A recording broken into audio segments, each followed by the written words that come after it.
I'm Ben Shapiro, and this is Right Hook.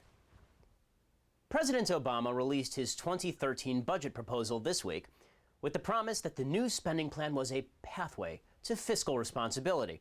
By fiscal responsibility, he means he plans to spend nearly $4 trillion this year, a third of it borrowed, and to raise taxes. It's easy to dismiss Obama's rhetoric as a ham-fisted Orwellian attempt to control the narrative, which it is. But let's look deeper. For Obama and the institutional left, being fiscally responsible means two things. First, taking money from those who have earned it and giving it to those who haven't. And second, keeping the state and therefore their own power growing. It's really that simple. They don't care about the debt. They aren't concerned with the general health of the economy or whether or not their actions decrease the nation's prosperity. In their view, it's better that everyone has a little less, so long as no one has more, as long as the rich get poorer and the state grows. That's because in the view of the left, the state is everything. Why? Because in the progressive belief system, only the state guarantees rights. All of our freedoms and liberties spring from the state. All moral and philosophical and scientific authority is vested in the state. Only the state can enforce the progressive ideology, and so the state must survive, and it must grow. The bigger the state, the bigger the rights. Want a right to health care? You need an enormous state. Want a right to taxpayer-funded contraceptives? You need a huge state. How about a right to housing, free school lunches, or unemployment benefits that never run out? You need an enormous, huge, behemoth, big honkin' state. What other institutions can force other people to pay for your new rights? Who else can force religious organizations to violate their own sacred beliefs and make them conform to those of the progressives?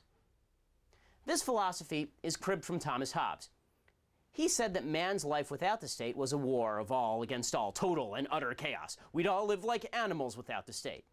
And so, in the end, it's the state that makes us human. It's the state alone that gives us rights, and the state that can take them away again. Conservatives, on the other hand, believe that rights spring from the Creator, or from nature. This was the notion of early philosophers like Cicero, and later philosophers like Thomas Aquinas and John Locke. In this concept, the state is initiated by people to guarantee that rights are not violated. But the state is not the source of the rights. To the conservative mind, if the state violates man's natural rights, then the state has broken its compact with the people who created it. Our founders agreed. They saw the Constitution as a charter of negative liberties. It protects people's natural rights against the government. It doesn't give the state the power to confer rights. The Constitution only gives the state the power to protect rights. But progressives in the early 20th century rejected this notion. They wanted more rights than were natural or God-given. They wanted positive rights, rights that could be given to some only by taking from others. Free speech may be free, but free healthcare still costs money. And the only entity large and powerful enough to take that money from the people who have it is the state. The state alone can create those positive rights, and the state alone can enforce them. And so it's no coincidence that the left has consistently stood against real human freedom. Real human freedom only gets in the way of the great society they wish to create. So let's give Obama some credit. It's not that he's stupid or ignorant or a liar. He's a true believer.